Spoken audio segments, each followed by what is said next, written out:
Over the course of the semester, I was given the opportunity to work with Denise's kindergarten class, and I have learned many valuable things about teaching kindergarten students.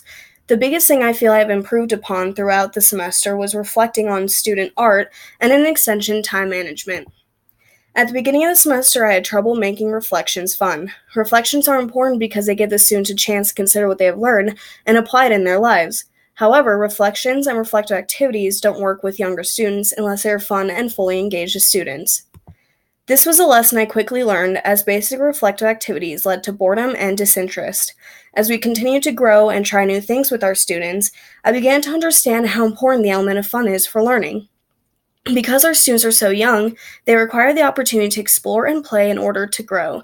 This also applies to reflections and reflective activities. In the beginning, we only had discussions as our reflective activities.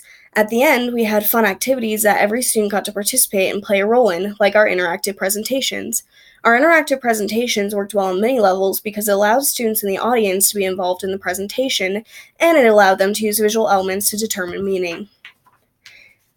Another reason discussions didn't work with our students was because of my poor time management at the beginning of the semester. I had a hard time predicting how long cleanup would take, and that usually ended in long discussions that made the students antsy. As I got to know the students and their abilities, my time management improved drastically, which is what led to smoother classes and more successful reflective activities.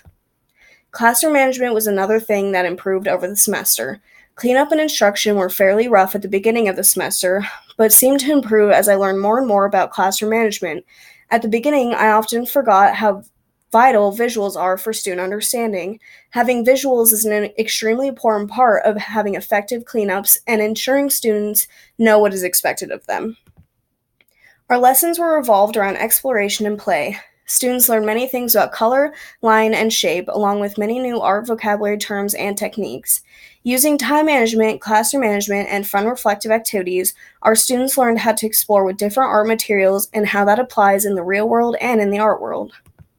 I feel very confident in how far my skills have come in time management, classroom management, and creating fun reflective activities. I have gained valuable hands-on experience throughout the semester that has prepared me for my own classes. As I go on in my teaching career, I hope to continue searching for fun ways to engage students during reflective activities and continue to improve my time management skills.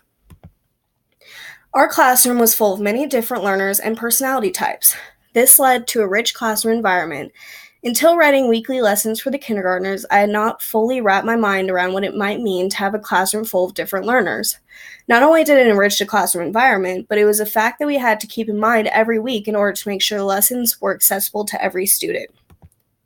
In our classroom alone, there were many different types of students. There were students that were energetic and always shared, sometimes interrupting to do so, and seemed very outgoing. Some students were quiet, shy, and had a hard time sharing. Other students didn't seem to mind either way and were very relaxed during our lessons. It surprised me how differently these students learned. It became clear quickly how important observation was for our classes. Using observation, we were able to tailor our lessons to fit student interest.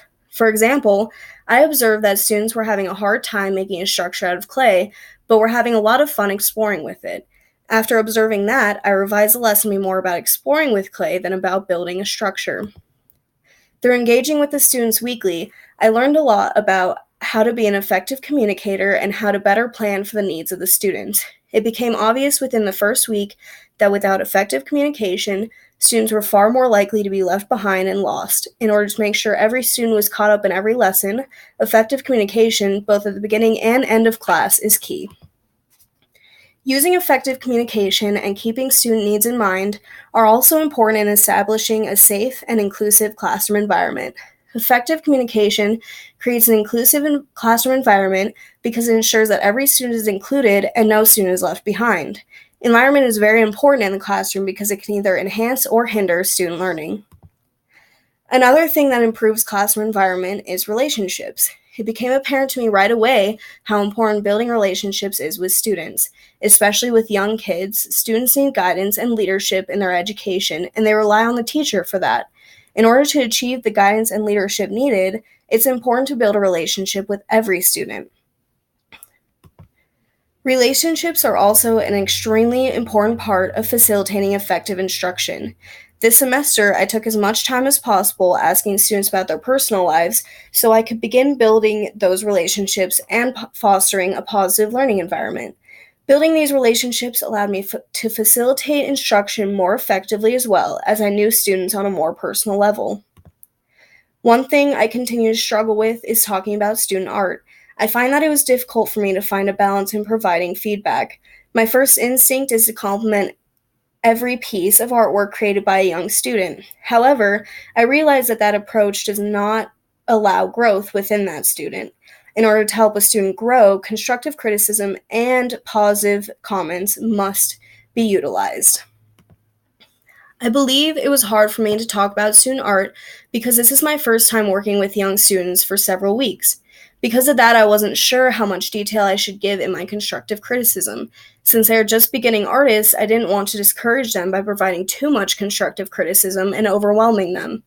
I've gotten much closer to finding the balance as the semester went on.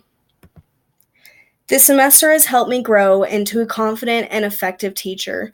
My responsiveness and my professional behaviors have increased greatly as well. I have learned a lot about what professional behavior looks like in a teaching position, and I've also learned a great deal about responding to different situations in the classroom, as well as what type of response is needed in each situation. Throughout the semester, I have had a strong desire to improve my own performance. In order to do this, I listened to feedback from multiple sources and applied it to my lessons. I believe this also improved my tact and judgment. This is because all of the feedback provided allowed me to view things in different perspectives. Viewing situations in different perspectives is important when using tact and judgment in the classroom. At the beginning of the semester, I was intimidated of my class. However, as the semester progressed, I gained more confidence and realize that I have all the necessary skills I need to become a successful teacher. Through extensive student observation and continually working on time and classroom management, I have grown a huge amount, and I'm excited to apply what I've learned in my teaching practice.